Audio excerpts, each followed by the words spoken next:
y'all, welcome back to Adventuring with Amanda. Thank you so much for being here. If you are new to my channel, welcome.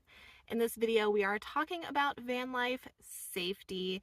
And this is something that I've talked about in the past many times. I tend to touch on it every now and then. But unfortunately, I'm touching on it today because there have been some very terrifying things that have been happening in Quartzsite, specifically to women. And that's really horrifying. It's very terrible. So we got to talk about it. So let's talk about it. Give this video a thumbs up and subscribe if you're new here. We're just going to jump right in. I think it was last week. There was a woman at La Posa, I believe it was La Posa South, long-term visitor area in Quartzsite, Arizona. And her window was smashed in by a man at 2 a.m. Now, although we cannot control people smashing our windows in, unfortunately, we can control the circumstances around us and how we react to said situation. Now, it is my experience that, unfortunately, the long-term visitor areas in Quartzsite tend to bring in the shadiest characters. And this is because you can stay there technically year-round if you want, for very cheap. And there are amenities like vault toilets, dumpsters, a dump station, and water. So the LTVAs can also be used as residential addresses. So a couple of years ago, when I was actually staying at La Posa South, there was a sex offender who was like living 1,000 feet away from me. And police officers came in and had to hand out papers to let us all know that this man with his mugshot on the piece of paper and all of his charges and convictions was staying near us, and that is really scary. I think that a lot of people are under the impression that the LTVAs are the safest places to stay because there are so many people. But I personally believe that they are not, because there are so many people. And they bring in people who just stay there for months and months and months that can unfortunately be criminals or act in nefarious ways. I know that crime has risen at the LTVAs in Quartzsite over the last few years, and unfortunately there's not a lot that we can do about that. But this is one of the reasons why I prefer to stay on the BLM land and also stay away from people, because the further you are away from people, the less risk you have of having your window smashed in. Especially at the places that I like to stay, they are far in to BLM locations, or like super far down roads. And it is my experience that people who tend to commit crimes and do these sorts of things stay closer to town and closer to civilization, especially if they are actually looking to commit a crime against somebody and they have that goal in mind. They are going to stay around larger groups, especially because it's easier to go unnoticed when you are around a lot of people. So I don't really know the full story of this woman, who she is and what happened, if it was a targeted attack or whatever. But all I know is that if somebody were to smash my window in, they would have about 10 seconds to get away from my van before their family had to write an obituary. Because I'm not messing around. I traveled for 2.5 years completely solo around this entire country with Wynston, and I have been in situations where I felt unsafe. I was skeptical of maybe a vehicle near me or people that I saw. And the first thing that you want to do to remain safe is be aware of your surroundings. Look at the vehicles, look at the people, and if you feel unsafe, I'm not saying to like judge people, but if you feel unsafe, like in your gut, you need to leave. The strongest sense that we have as human beings is our gut, because it can actually work quicker than our brain can process the information and what's going on. So I don't care what scenario I've been in. I have literally been camping with Wynston, not near anybody. I had my full setup, and I saw a vehicle that I thought was potentially casing my campsite.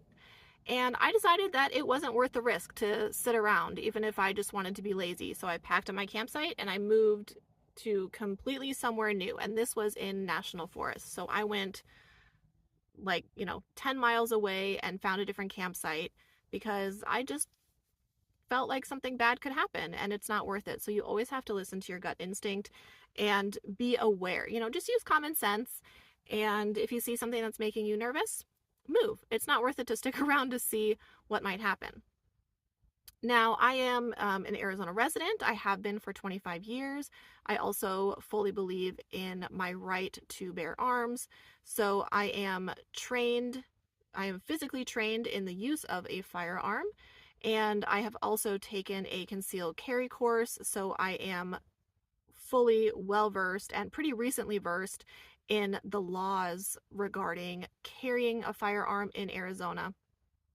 And we are a stand your ground state, and although we are a stand your ground state, which essentially means that you can protect yourself and your property shall you be under attack by somebody else, there are still very specific laws on how you can defend yourself. I won't get into all those details because I am not an expert professional in that, and I'm also not a lawyer.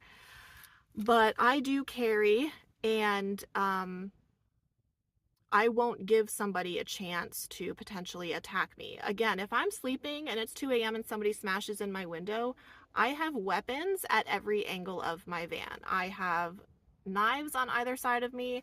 I now carry my, actually it's outside because I was using it, a sledgehammer that's 2.5 pounds that no one's going to live through. And I have a hatchet, and then I also have my weapon. So I will not give people a chance. If it's going to be you attacking me, if it's going to be one of our lives, it's not going to be mine. So I take my safety and Wynston's safety extremely seriously. And in a world that's become so violent and scary, it's just not worth it. So even if you're not comfortable carrying a firearm, there are other things that you can do. Wasp spray, bear spray. Pepper spray is not always effective, so that's why like a wasp or a bear spray would be better. And then of course, if you hit somebody with a sledgehammer at least once, it will stop them. The goal is to not necessarily completely take somebody out, but to stop them from harming you. God forbid any of us ever have to use any of those tactics, but I would rather be over prepared than under prepared. And I do think that those situations can be avoided. So, like I said, we can't control other people's actions, but we can control how we protect ourselves, our awareness, and our common sense. Now, when I'm traveling around the country with Wynston, I like to stay at truck stops and rest areas that have a lot of lighting, cameras, safety patrol. A lot of rest areas actually have like patrol officers.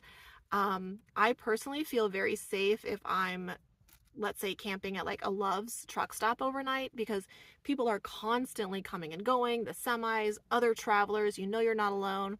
There's security cameras everywhere, constantly lit up, employees, all sorts of people. So I always feel really safe at those areas. And it's funny because I was talking to my friends about that last night too. It's like we were talking about how we always sleep well at truck stops because there's constant movement, and there's always, people watching and looking, and so those are our safe places.